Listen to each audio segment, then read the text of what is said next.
ខេសួស្តីទាំងអស់គ្នាថ្ងៃនេះគឺខ្ញុំចង់បង្ហាញ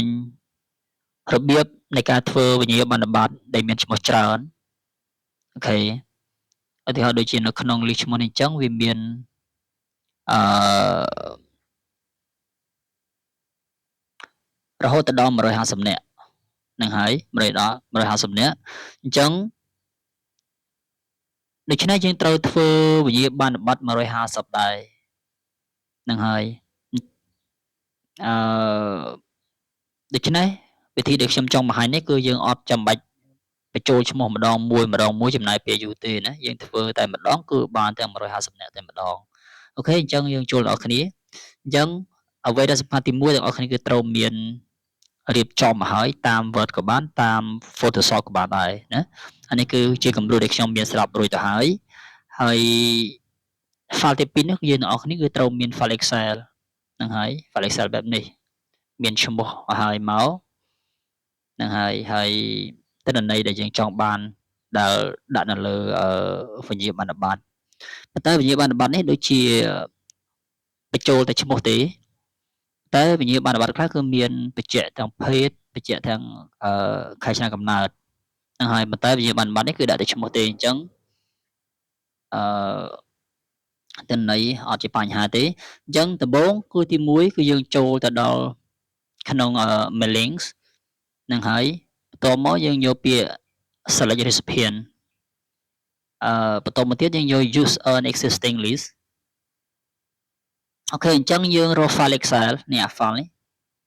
អា file ដែលមានឈ្មោះច្រើនហ្នឹងណាឈ្មោះអ្នកដែលវាអំប៉នហ្នឹងយើង save នៅណាឥឡូវខ្ញុំ save នៅលើ desktop អូខេនេះកន្លែងនេះយើងចុចវា2ដងមកអូខេចុច OK មកគឺរួចរាល់មួយបន្តមកទៀតយើងចូលទៅលើពាក្យ insert merge field អូខេអញ្ចឹងនៅត្រង់កន្លែងនេះគឺឈ្មោះអញ្ចឹងយើងដាក់គុណនាមនៃគុណនាមអូខេបើសិនជាយើងវិញ្ញាបនបត្រខ្លះមានភេទអញ្ចឹងណាឧទាហរណ៍មានភេទនៅចំណុចនេះឬក៏មានខែឆ្នាំចំណុចហ្នឹងអញ្ចឹងណាគឺយើងដាក់ចុចលើខែឆ្នាំកំណើតមកបើសិនជាមានភេទនៅចំណុចនេះយើងចុចទៅលើភេទហ្នឹងមកហ្នឹងហើយអញ្ចឹងតែប៉ុណ្ណឹងទេវារត់មកហើយអូខេអញ្ចឹងនៅក្នុងវិញ្ញាបនបត្រនេះគឺមានតែឈ្មោះទេអញ្ចឹងខ្ញុំបញ្ចូលតែឈ្មោះអូខេហើយយើងចុចទៅលើ finish merge cell អូខេ finish អូខេយើងចុចលើ edit individual document នេះមកអូខេអញ្ចឹងយកពី all ហើយចុច OK តើនេះឃើញអត់នេះមកហើយនេះអញ្ចឹងកងប៉ុនស៊ីវសខុមមកខ្ញុំមើលមកដំបងឈ្មោះអីគេកងប៉ុនស៊ីវសខុមថៃបន្ទឿនមុនផលីមកមានអត់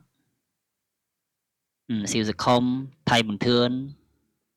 អូខេអញ្ចឹងវាមានអស់ហើយ150អ្នកតែម្ដងអញ្ចឹងយើងធ្វើតែបានតិចវាមានឈ្មោះមកទាំងអស់ហ្នឹងហើយអូខេអញ្ចឹងមកទាំងអស់នេះអូខេអញ្ចឹងគ្រប់ទាំង150នាក់តែម្ដងចុងក្រោយឈ្មោះសៅកុងសៅកុងអស់ហ្នឹងអូខេហើយ